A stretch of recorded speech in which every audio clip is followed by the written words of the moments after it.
Hey guys, it's John, and today I'm doing a more serious type of video. A lot of you guys have been commenting on my videos lately. How do I do well in high school? And I don't really know why you guys are commenting that. I don't think I'm an expert by any means. I would give it a shot because I know that when I was going to high school, I was really nervous and kind of a hot mess. So here's my advice on how you guys can do well in high school. Last year was my sophomore year and I'm going into my junior year of high school, and so far in high school I would say I've done decently well. I did okay my freshman year, but sophomore year I did the best I ever done in high school before, and I got straight A's. So hopefully this can help you guys out because I know that everybody's like a different learner and people don't study all the same and stuff like that. But I made it through, and I am by far not like one of the smartest people in our school. I'm definitely pretty average, I would say. Freshman year I went to a different high school than I go to now, and that high school only offered honors English. So essentially I took all regular classes and honors English, so it wasn't really that hard of a year. I was also in a program that I was in since 7th grade, I think. It's called Gifted and Talented, G&T. I don't know if you guys have it.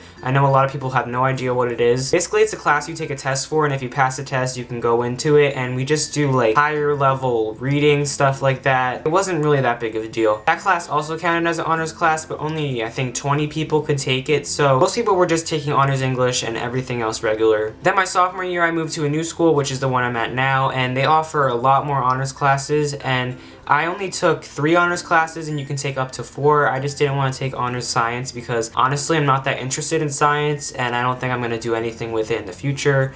And it's like not enjoyable. If you don't think that you like class and you don't want to take it, even if it's regular, I would not recommend taking honors. Sophomore year I took honors US history, honors English, honors geometry, and chemistry, and that was not honors. And then my classes for junior year, which are ones that I haven't taken at all yet, they're pretty similar to my classes from sophomore year, and they are AP US history 2, honors pre-calc, and AP English 3, and physics. Not honors again because I don't like science. I've taken mostly the higher level classes, but I've definitely not taken all the highest levels because then I would definitely be way too overwhelmed. So my first piece of advice is do not slack off freshman year, and I know a lot of people say this and freshmen always go in thinking, oh, I'll do fine, I'm not gonna slack off, but for some reason it always happens, and I didn't slack off freshman year, but I still didn't get the grades that I wanted, which is kind of bad. If you're a freshman, definitely remember that high school starts on the first day of freshman year. It doesn't start in junior year or senior year, which are the years that people a lot of times say that they're more important, which is completely untrue. Another thing about getting straight A's is that grades aren't everything and they won't get you every single place you want to get in life. If you want to be a good student regardless of if you get straight A's and you want to be the most appealing to the colleges you want to go to, you have to do activities in school, sports, volunteering, join societies and stuff like that. So if I were you, I would do a good mix of like 3 to 6 activities. Don't overload yourself. If you know you don't have enough time for all of that, maybe do 1 or 2, because whatever you do, it still matters. Another really important thing in high school for studying and taking tests and stuff like that is that you should definitely rank your classes from the hardest classes for you to the easiest. So for me, I know that math is not my strongest subject at all, so every single night I would do my math homework first, spend the most time on it possible, and then I would do maybe English last because that's the subject that comes easiest to me. So that way you have more time and you're more focused on the subject that you need to pay attention to more. And it also helps because if you do the subject that you hate last, then you're going to be staying up late and trying to finish and scramble to do your work when you're not going to be doing your best work possible. Tests are also really important in high school. In most high schools, they're the largest proportion of your grades, so you really need to do well on them. For studying for tests, I would recommend studying 2 to 3 days in advance so that you're not scrambling to study everything the night before. And this is so helpful because 2 to 3 days before your test, you're not that worried about the test. You can just easily look through your notes and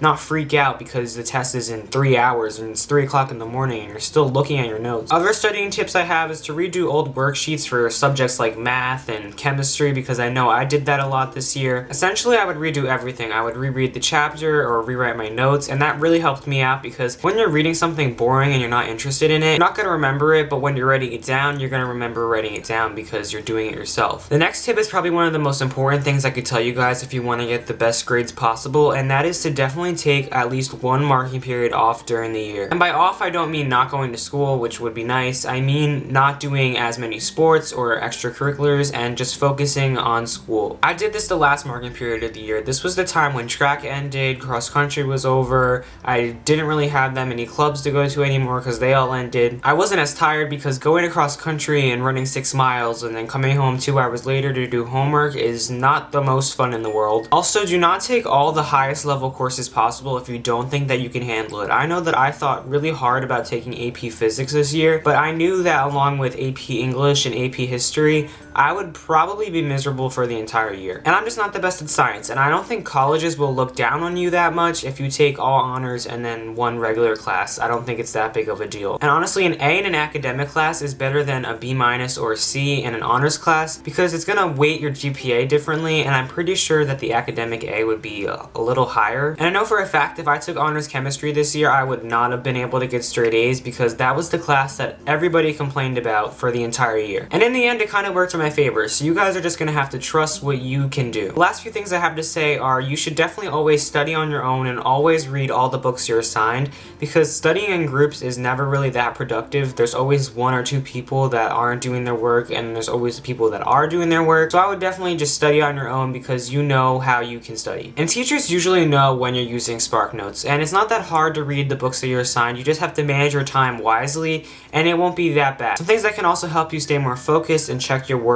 are Desmos.com and the Self-Control app. Desmos.com is basically this graphing calculator website, and you can just type in any equation on your computer and it basically shows you how it's graphed, and it explains it a little bit, I think, too. The Self-Control app is basically this thing that you can download on your computer, and when you run it, it gives you a time frame of how long you want to block out certain websites, and you can add in other websites and take them out. Those are my tips on how you guys can maybe get straight A's or really good grades in high school. I am by far no expert on this. I have days where I procrastinate. I actually forgot that I had a midterm this year in history, and that was probably one of the worst days of high school. I put together a midterm in 15 minutes in the library when I should have been in Spanish class. If you enjoyed, give this video a thumbs up and subscribe, and maybe comment some video ideas down below. They can be back to school related or something else, because I have another month off of summer and I don't really have that much to do. Hopefully you're still alive and I didn't bore you to death with this video. I know it's the middle of summer and nobody wants to think about school. If you're still alive, maybe I'll see you in my next video. Bye guys.